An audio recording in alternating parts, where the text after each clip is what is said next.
योगी pilot बाबा जी हिमालय कह रहा है भाग दो के प्रत्यावर्तन नामक भाग में योग करते वक्त क्या सावधानी रखनी चाहिए, इस बारे में बताते हुए लिखते हैं कि ब्रह्मांड की खोज करने की और सभी कार्यों को संपादन करने की क्षमता मानव के सूक्ष्म शरीर में छिपी है और साधक अपने शरीर रूपी प्रयोगशाला का संपादन कर बहुत कुछ करने में सक्षम हो जाता है। बाबा जी आगे लिखते हैं कि थोड़ी सी भी योग करने के मार्ग में त्रुटि होने से भिन्न भिन्न प्रकार के रोग उत्पन्न होने की संभावनाएं रहती हैं अथवा शरीर के सूक्ष्म भौतिक तंतुओं का जलकर भस्म हो जाने का भय रहता है। अतः अच्छे मार्गदर्शक अति आवश्यक है। अच्छे गुरु का आपके समक्ष होना आवश्यक है। जिस तरह विज्ञान के छात्र गलत मिश्रणों का सम्मिश्रण कर प्रयोग करता है तो वह मिश्रण ही नष्ट हो जाता है या वह लेबोरेटरी ही प्रयोग के उपयुक्त नहीं रह जाती हैं। इसी प्रकार शरीर रूपी प्रयोगशाला भी साधक द्वारा अच्छे मार्गदर्शक के बिना प्रयोग करने में खतरा है। अतः बाबा जी योग की कुछ होने वाली समस्याओं को बताते हैं। उदाहरण के लिए आप प्राणायाम द्वारा कुंभक को सिद्ध करना चाहते हैं। यदि आप संपूर्ण फुफ्फुस फेफड़ों की नलिकाओं को वायु युक्त किए बिना जालंधर बंद या उड़ान बंद लगाते हैं या त्राटक करते हैं और जिस कारण रक्त प्रवाह रुक जाता है। यदि फुफ्फुस में आपने हवा कम भरी और जालंधर बंद लगा लिया तो रक्त प्रवाह रुक जाएगा तथा अचानक सांस फूलने के कारण वायु का प्रवाह शिथिल होने लगता है तो आपके रक्त में मिश्रित हीमोग्लोबिन के प्रवाह सूत्र टूट कर के विच्छेद हो जाते हैं और आदमी विक्षिप्त स्थिति को प्राप्त कर सकता है। इस अवस्था में उसकी भूख प्यास लगनी बंद हो जाती हैं। जब भूख और प्यास समाप्त हो गई और साधक को अपनी संपूर्ण योग क्रिया में निपुणता प्राप्त नहीं है या मार्गदर्शन निपुण नहीं है तब आपका शरीर पौष्टिक तत्वों के ग्रहण न करने के कारण नष्ट हो जाएगा। यदि आपने सभी बंधों के साथ अपान को ऊर्ध्व गति कर उसका इच्छानुसार संचालन करना और रोकना सिद्ध कर लिया है तो यही भूख प्यास का मिट जाना उपयोगी साबित हो जाएगा और आप एक श्रेष्ठ साधक की पंक्तियों में खड़े हो जाते हैं। यदा कदा आकस्मिक घटनाओं से भी हीमोग्लोबिन का प्रवाह अवरुद्ध होकर भूख प्यास मिटा देता है। उस घटना के प्रभाव में आने वाले व्यक्तित्व एक अच्छी स्थिति को प्राप्त कर लेता है। कुछ लोग भविष्यवक्ता बन जाते हैं, कुछ लोग दूरदृष्टा हो जाते हैं और कुछ एक सामाजिक जीवन ही जीते रहते हैं। वे चाहकर भी कुछ नहीं खा पाते पर ऐसा क्रमबद्ध रूप से कम ही हो पाता है। यदि हो भी गया तो प्रायः उसका शरीर थोड़े दिनों में नष्ट हो जाता है।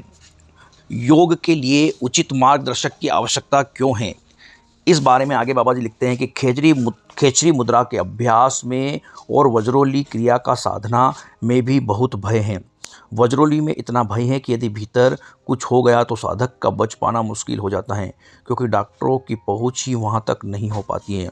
खेचरी मुद्रा में शरीर शून्य हो जाता है और जड़ होता जाता है। यदि साधक का शरीर पूर्णतः जड़ हो गया तो वह बच नहीं पाएगा। जीवन होते हुए भी वह बेकार हो जाएगा। कोई अच्छा साधक उसे उस अवस्था से वापस ला सकता है। यह डॉक्टरों के बस की बात नहीं है। त्रिकुटी पर त्राटक की साधना करने वाले और ओम का ज्योति स्वरूप ललाट पर चिंतन करने वाले साधकों के विक्षिप्त होने का भय रहता है। वह रह रहकर अपने ललाट के ऊपर एक प्रकाश बिंदु चमकते हुए देखने लगते हैं। कभी कभी मालूम होता है कि वह प्रकाश उसके मस्तक में प्रवेश कर रहा है और सारा सिर भारी होता जाता है। यदि उस साधक को अच्छा मार्गदर्शक नहीं मिले तो साधना करना बंद कर देना चाहिए, नहीं तो वह व्यक्ति भविष्य में पागल हो सकता है। बाबा जी यहाँ पर अच्छे मार्गदर्शक गुरु के होने का महत्व बतला रहे हैं। उड़ियान करने वाले व्यक्ति भी पूर्णतः मार्गदर्शित न हो तो न करे क्योंकि वायु विकार हो जाता है, पेशाब आना बंद हो जाता है, मल त्याग नहीं होता है। जब ये सब नहीं होंगे तो पेट फूल जाता है, बाद में शरीर के नष्ट होने का या बीमार होने का खतरा रहता है। जालंधर बंद में भी कंठकूप के बंद होने का भय रहता है या उन सूक्ष्म स्नायुओं को टूटने का भय रहता है जो मस्तिष्क और हृदय खंड के संबंध को बनाए रहती हैं। योग पूर्णतः एक महान विज्ञान है। शरीर एक प्रयोगशाला है जिसकी 3 सहयोगी प्रयोगशाला हैं जो सूक्ष्म है। साधक इन प्रयोगशालाओं में प्रवेश करने के पूर्व योग प्रशिक्षक की खोज जरूर कर ले। इन सभी संभावनाओं की पहले ही व्यवस्था कर लेनी चाहिए, नहीं तो आदमी को नुकसान हो सकता है, एक साधक को नुकसान हो सकता है और इसका कोई इलाज आगे संभव नहीं है। कहाँ शरीर को स्वस्थ रखकर ईश्वर पाना चाहते थे और कहाँ दवाइयों के चक्कर में फंसना पड़ेगा। भविष्य में ऐसी अनेक किताबें आप लोगों के समक्ष आएगी और आई हैं जो मनुष्य के अनुभवी मस्तिष्क की उपज नहीं है।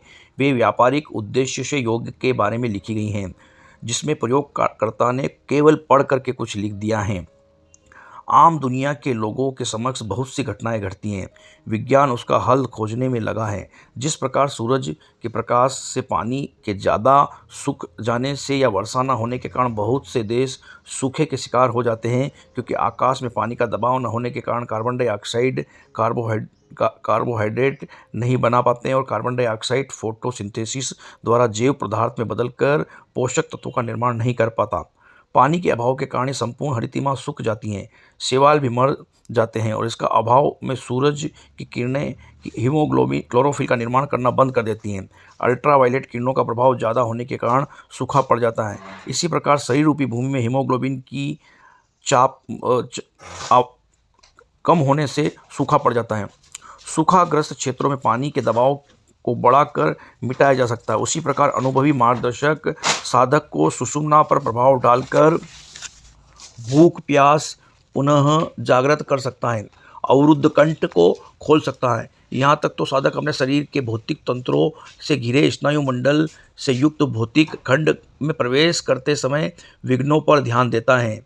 इनसे वंचित रहकर कोई साधक भौतिक खंडों से संबंध तोड़कर अंतर्मुखी हो सकता है। अंतर्मुख होकर वह सभी गुप्त खंडों का अध्ययन कर तथा उनका भेदन अच्छी स्थिति प्राप्त कर लेता है, जो सूक्ष्म भी होता है और विराट भी है। आगे बाबा जी लिखते हैं कि अर्थात वह साधक कर्मेंद्रियों के से सूक्ष्म ज्ञानेंद्रियों में सिकुड़ कर सूक्ष्म बोध का प्रतीक बन जाता है। अब साधक सभी सूक्ष्म ज्ञानेंद्रियों को मन में समर्पित कर पुनः मन को शुद्धि के माध्यम से सूक्ष्म तन्मात्राओं के सूक्ष्म रूप की ओर हृदय प्रदेश में भेजता है। इस कारण अपनी सभी सूक्ष्म शक्तियों को केंद्रित किए हुए साधक यहाँ अपनी संकल्प शक्ति द्वारा सूक्ष्म शरीर को आकाश मंडल की सूक्ष्मता में लीन कर लेता है। तब आकाश मंडल सूक्ष्म प्रकृति के मंडल में होकर सूक्ष्म प्राण मंडल में प्रवेश करता है। सूक्ष्म प्राण मंडल के बाद अहम का मंडल है, तत्पश्चात चित्त का मंडल है। यहीं के बाद आत्मा को जीवात्मा रूपी पिंड प्रकाश किरणें चित्त के बंधन में पड़कर चित्त के अनुसार ही माया में लीन करती हैं। जब साधक फैलाव से सिकुड़कर इन माध्यमों में समर्पित होता है, तब राग का संबंध टूट जाता है और आत्मा विराट की स्थिति में जीवात्मा को पाकर उसे आत्मबोध की संज्ञा देती है। यह आनंदमय कोष के अंतर्गत है। जब तक ये सभी सूक्ष्म मंडल चित्त की संज्ञा में रहते हैं, तब तक चित्त की स्थितियों में जीवन का चिन्ह शेष रहता है, शरीर में गति रहती है।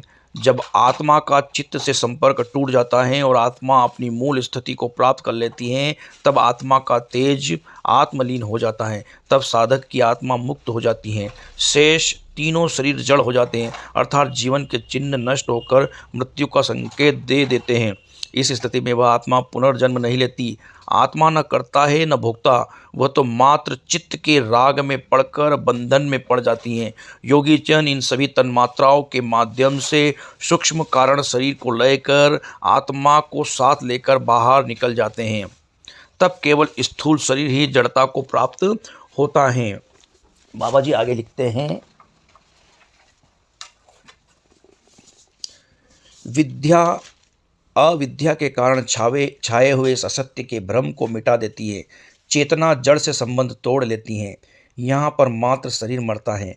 सूक्ष्म और कारण अपने सभी अवयवों सूक्ष्म तन्मात्राओं के साथ आत्मिक प्रकाश का सानिध्य पाकर मुक्तिप्रद बन जाते हैं, वह स्वतंत्र हो जाते हैं।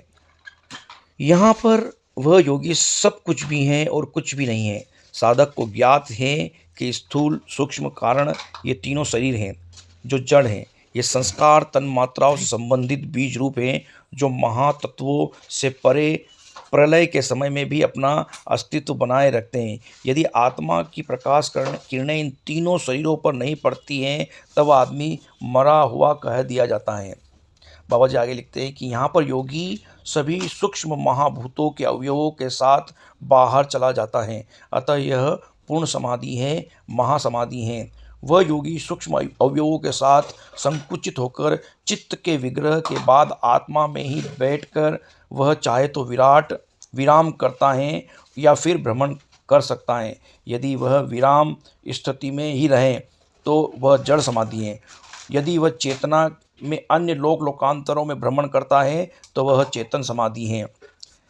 इस समाधि का कोई शाब्दिक या पारिभाषिक रूप शून्य के बराबर है। वही शून्य है, वही अनंत है। विद्वानों और मनुष्यों ने भिन्न भिन्न प्रकार से और भिन्न भिन्न नाम से इनका वर्णन किया है।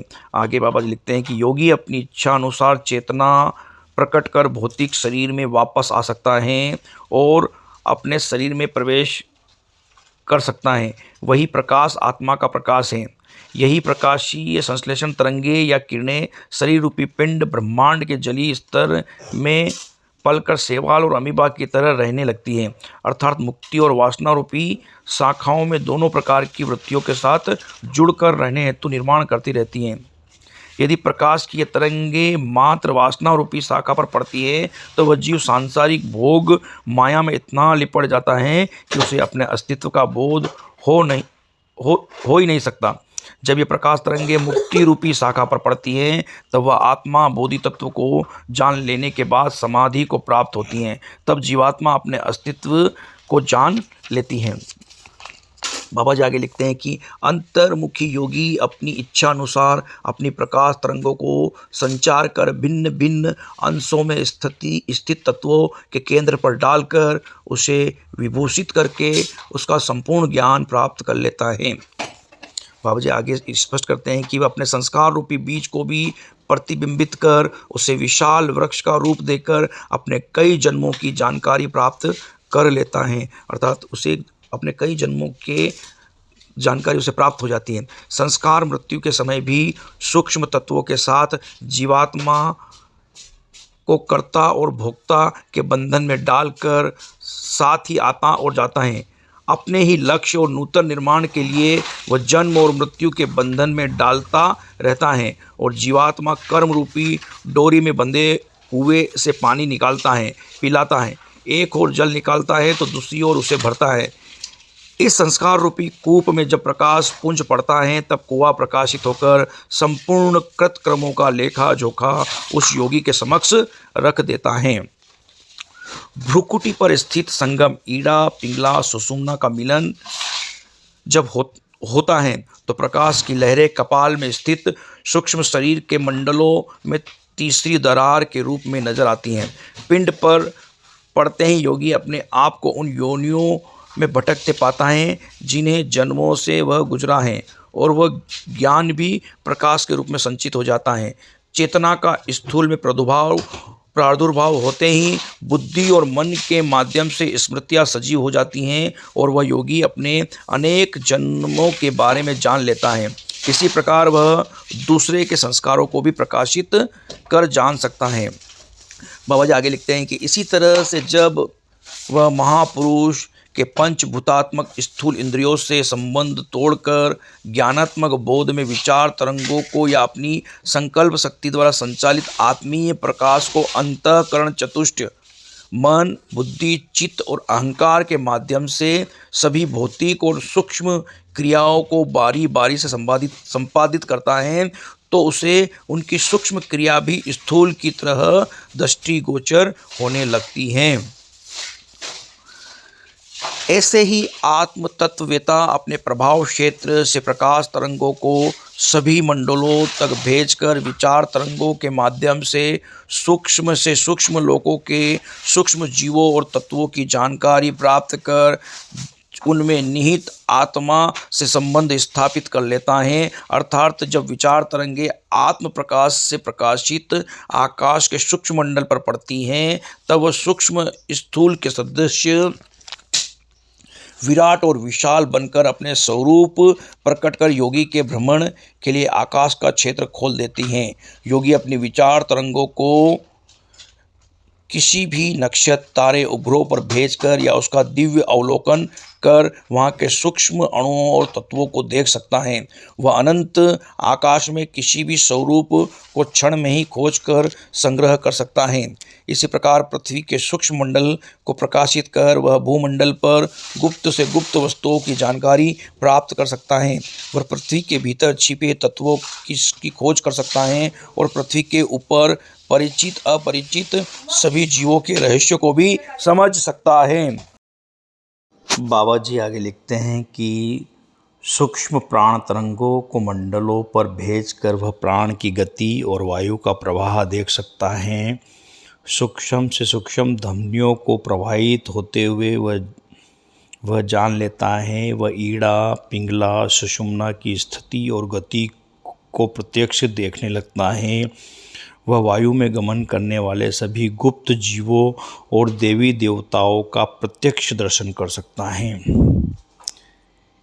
ऐसी तरंगे अहम और चित्त के मंडल पर पड़ने से त्रिगुणात्मक गुणों के रहस्यों की जानकारी होती हैं और बुद्धि रूपी तारा पर पड़ने से संपूर्ण विधाओं की जानकारी प्राप्त कर लेता है। ईड़ा पर डालने से चंद्रलोक के गुण से गुप्त रहस्यों का पता लग जाता है।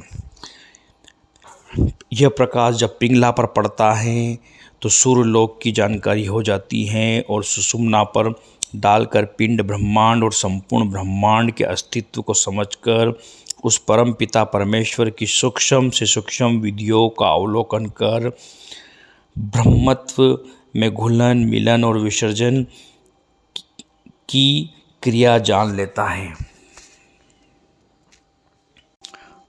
पंच महाभूतों पर व भौतिक तत्वों की खोज करने के लिए सूक्ष्म मंडल को ही आधार बनाता है। इस प्रकाश तरंग के अध्ययन से वह संसार को अपने चमत्कार से चकित कर सकता है।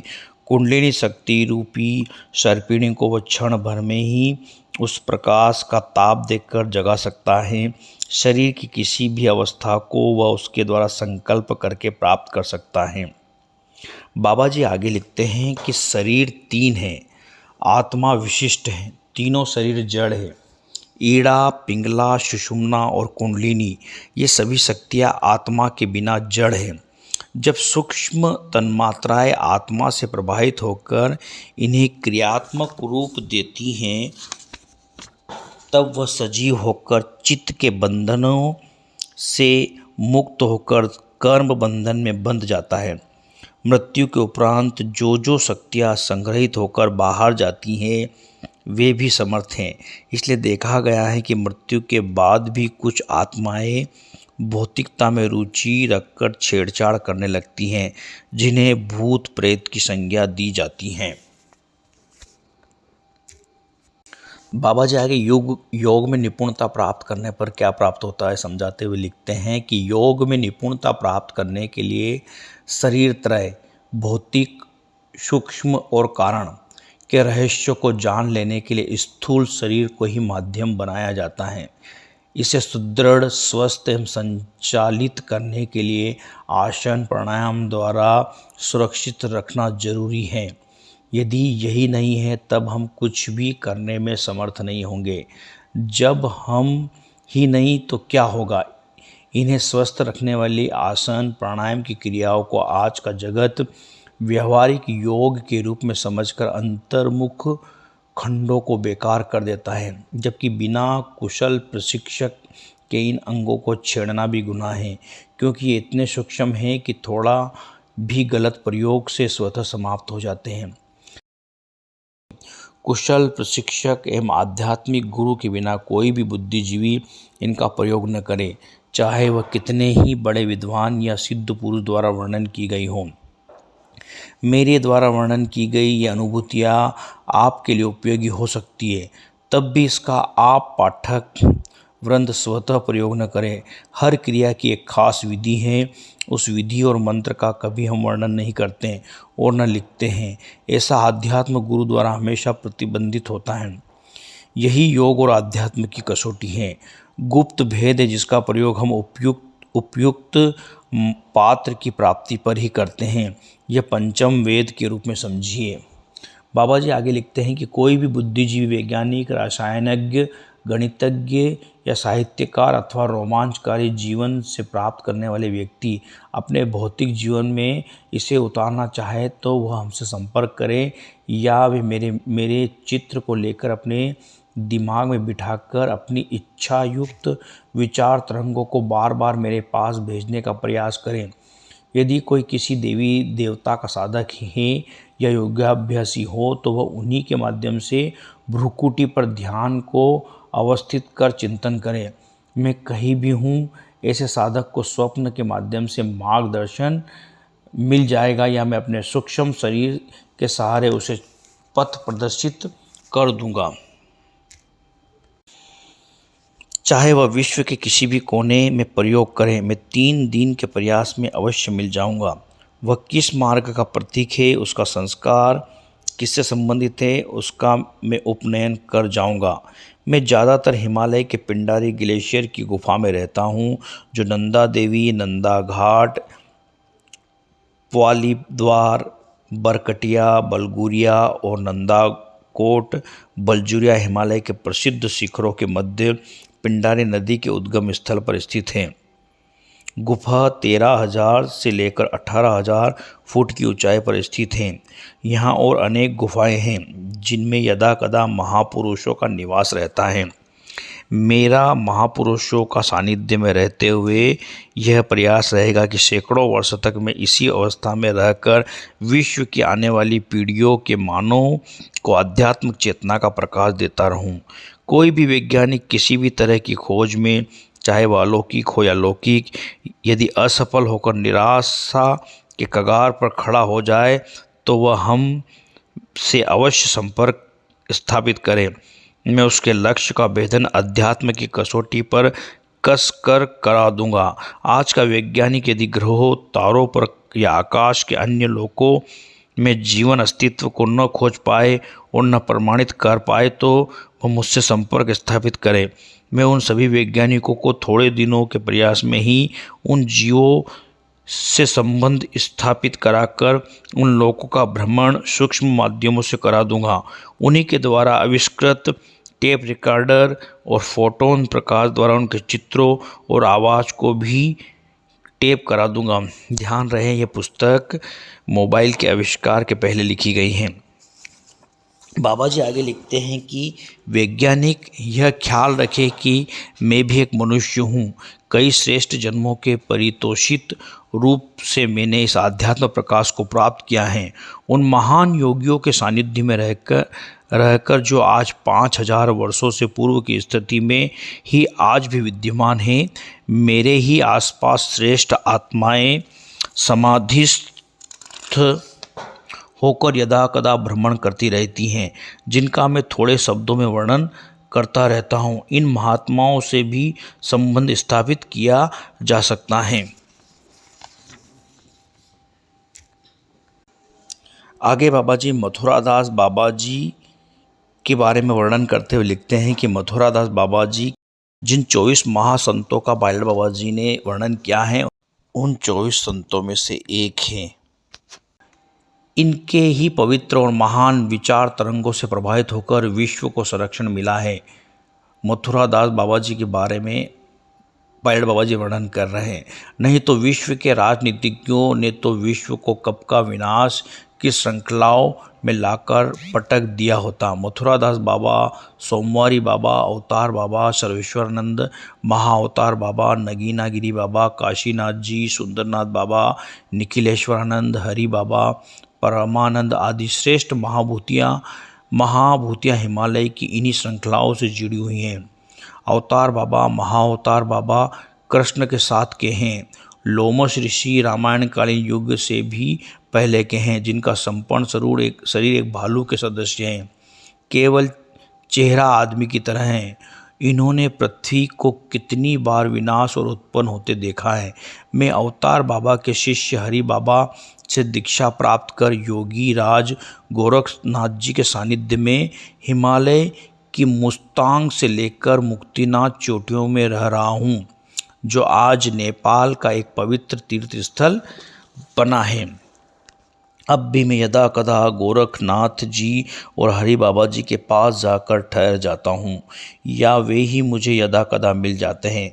महाअवतार बाबा सर्वेश्वरानंद सुंदरनाथ जी से भी कभी कभी हिमालय की घाटियों में भेंट हो जाती हैं। बाबा जी आगे लिखते हैं इस पुस्तक में कि मथुरादास बाबा जी की परम श्रेष्ठ अति मानव महापुरुषों की टोली में मैंने भी स्थान प्राप्त कर लिया है। मथुरादास जी ने कठोर परीक्षाओं से गुजार कर मेरा मूल्यांकन कर मुझे सफल मार्गदर्शन दिया है। बाबा जी का कहने का तात्पर्य यहाँ यह है कि इन 24 महापुरुषों में पायलट बाबा जी भी अब शामिल हैं। मथुरादास बाबा जी के दल में 23 श्रेष्ठ महापुरुष हैं जो सशरीर ही हैं। 24वां स्थान मुझे प्राप्त हुआ है। महाअवतार बाबा काशीनाथ जी भी इन्हें महान पुरुषों में से हैं। 2 माताओं का भी स्थान है, शांति माँ और नर्मदा माता जी का। मथुरादास जी एक अति प्राचीन संत हैं। रामायण युग और महाभारत कालीन चर्चाएं ऐसे करते हैं जैसे सभी को अभी उनके सामने देख रहे हों। महाअवतार बाबा जी भी महाभारत के महापुरुष हैं जो कृपाचार्य जी के नाम से विख्यात थे। कृपाचार्य जी महाअवतार बाबा और हेड़िया खान के रूपों का निर्माण कर भ्रमण करते रहे हैं। महाअवतार बाबा ही महाभारत के महापुरुष कृपाचार्य जी हैं और अवतार बाबा विदुर जी हैं। ये कभी कभी घूमने को हिमालय में आते हैं।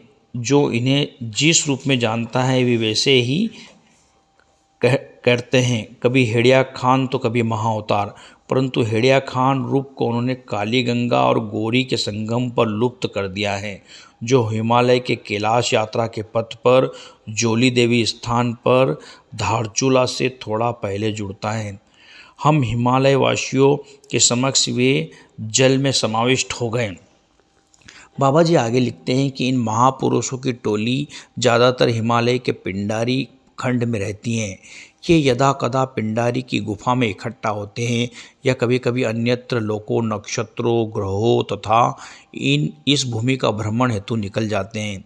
या कभी कोई महापुरुष अपने संस्कारों से संबंधित उन आत्माओं की खोज में निकल जाता है जिनको उनके द्वारा मार्गदर्शन देना बाकी होता है, और जो महान आत्माएं कभी कभी हजारों वर्षों बाद जन्म लेने के लिए बाध्य हो जाती हैं तो उन्हें ये बड़ा सहयोग देते हैं। ये सभी संत प्रकृति के महान पोषक हैं। इनका संपूर्ण जीवन ही मानवों के कल्याण के लिए गुजरता है। ये सदैव जीव की रक्षा के लिए तत्पर रहते हैं। ऐसे तो ये पूर्णतया आत्मदर्शी हैं। हिमालय इनका गांव है, पर यह भारत खंड के भिन्न भिन्न क्षेत्रों से संबंधित हैं। इनका चिंतन देश राष्ट्र के लिए नहीं बल्कि संपूर्ण मानव जगत के लिए होता है। इनसे देवता लोग भी सहयोग लेते हैं। ये कभी कभी प्रकृति के माया रूपी संसार में व्यस्त मानव की समस्याओं का चिंतन कर उस पर अपना विचार व्यक्त कर उसका अपने ही ढंग से समाधान भी करते हैं। ये विश्व के सभी आविष्कारों से परिचित हैं। विश्व की सब परिस्थितियों की इन्हें जानकारी रहती हैं। इनके पास हर देश के राष्ट्र नायकों की विचार धाराओं की जानकारी रहती हैं। ये मानव हित के लिए बहुत से फेर बदल करवाते हैं। रह रहकर अपने विचारों को प्रवाह को जनमानस में ही फेंक कर बड़ा ही नीतिपूर्ण ढंग से काम कर जाते हैं। ये समय को अपने साथ लेकर चलते हैं। ये समय के पीछे नहीं दौड़ते हैं।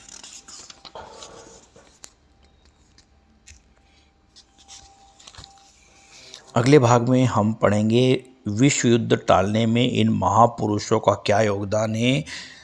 इस वीडियो में बस इतना ही। महायोगी पायलट बाबा जी के इन विचारों को आप जानना चाहते हैं तो महायोगी पायलट बाबा जी की हिमालय कह रहा है भाग 2 पुस्तक का अध्ययन कीजिए, या महायोगी पायलट बाबा जी के शिष्यों के संपर्क में रहिए। खूब ध्यान कीजिए, खूब मंत्र जाप कीजिए। ओम नमः शिवाय, ओम नमः शिवाय। जय महायोगी पायलट बाबा जी की, जय महायोगी पायलट बाबा जी की।